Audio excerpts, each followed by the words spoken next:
Salute! We are in Rome.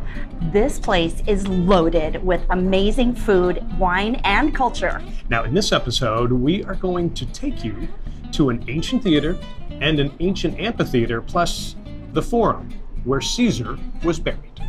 And you will get to indulge your palate in two outstanding eateries for Roman food and drink.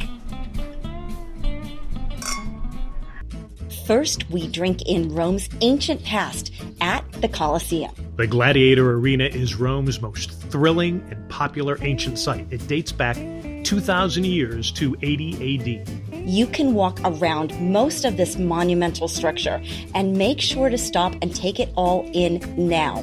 And remember what it was then.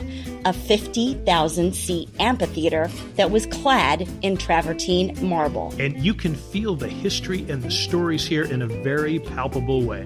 You'll see some of the old travertine. Most of it was covered with centuries of pollution and nature. And they are working to clean it now, which you can see in certain places that have already been restored. Imagine, too, the seats, covered by a huge canvas awning that encircled the arena. Now, all of this was built over an underground complex where animals were caged and stage sets prepared. The games involved gladiators fighting wild animals or each other. Now, you can also enjoy the Colosseum on a night tour. Our jet-setter friend Kathy Ray sent us these photos, and she raves about it. Check ahead of time since weather can cancel the night tours.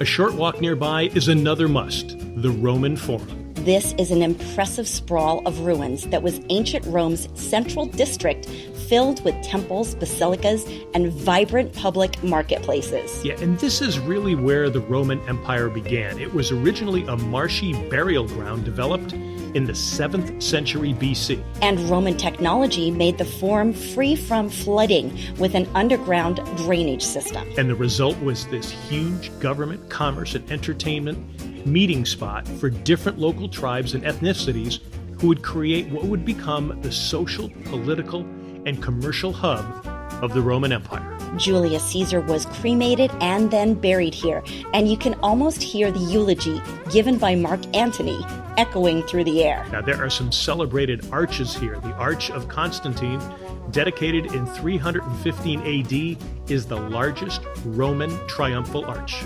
And the Arch of Titus, built in the 1st century AD, has inspired many famous arches, including the Arc de Triomphe in Paris, France. The Forum wasn't rediscovered until the 19th century, and excavation work has been continuing ever since. Again, take time to stop, look around, and take it all in. As you walk in the steps of the ancient Romans here, you will begin to see why they say, all roads lead to Rome.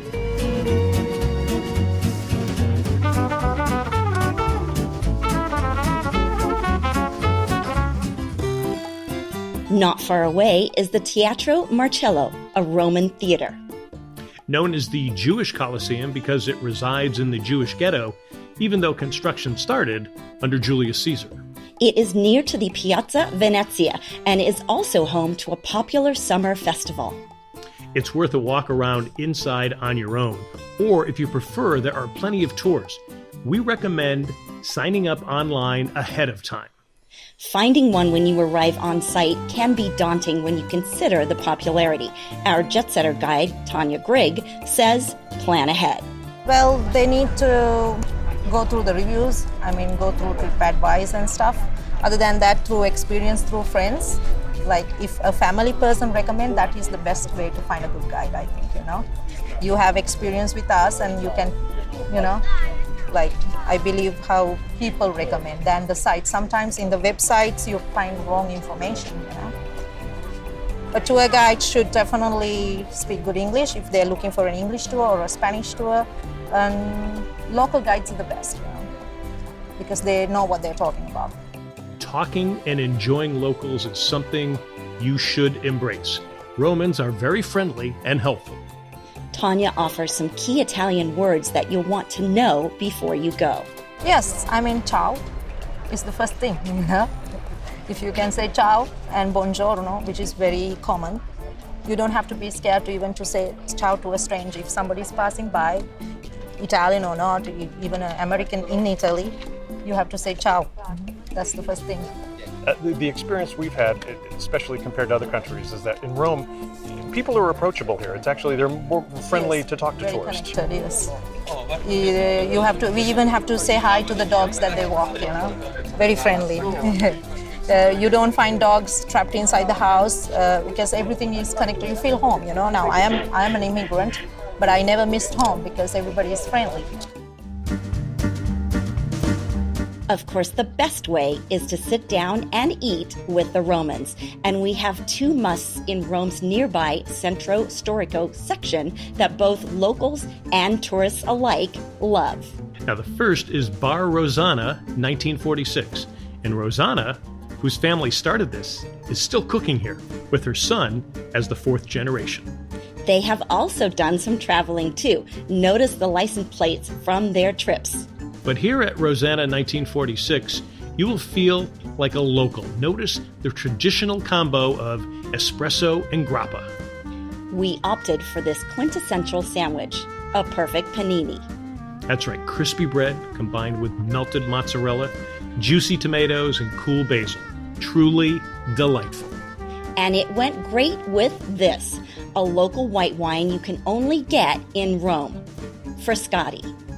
And it's fabulous. Light and unique. It's a combo of Chablis, Sauvignon Blanc, and Pinot Grigio with a hint of bubbles. Now here's our first undercover jet-setter tip for you. At Rosanna 1946, Frascati is not on the wine by the glass list. But if you ask, they will open a bottle for you and pour you a glass. Say hello to the bartender Junie and tell him we sent you. Next, you must hit Roscioli, Salamaria. Crowds of Roman palates don't lie. Yeah, make a reservation even if it's a weekday afternoon. That is how popular this place is. It went from 0 to packed in a matter of minutes. Naturally, we dipped into some local wines here too. The Sangiovese Toscano Rosa from Toscano is a classic Chianti-style medium-bodied wine that will complement any meal. Want a white? Try Verdicchio from the Marche district. It tastes like a Sauvignon Blanc combined with a Viognier. To start, our waiter brought us warm focaccia and this beautiful soft cheese drizzled with olive oil and a little pepper. On the house. And they live up to their Salamaria name. There is a book of a menu to order cheeses and cold cuts from.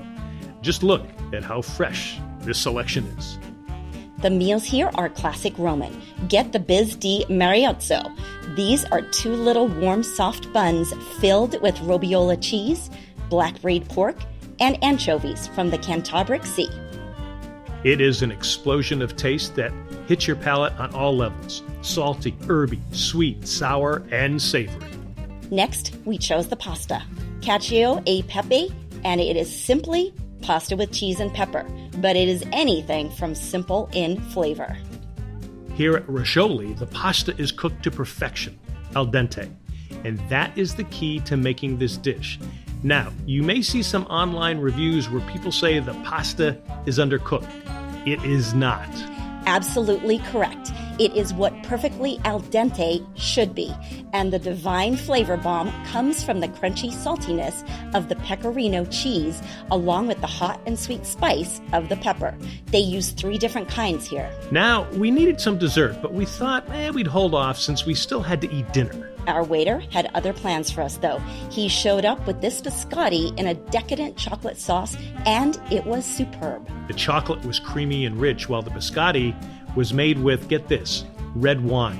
What a perfect combo. And again, this was complimentary from the kitchen. Grazie, Roscioli. Ti amo. And if you have a food allergy or intolerance like gluten, the menu shows all the details and they will help you make the right choices. Getting around Rome is fairly easy, and there are several modes of transportation available. We suggest walking. It is a fun way to see the local facets of the city, and you will want to walk off all that yummy food that you've been eating too. Taxis are plentiful.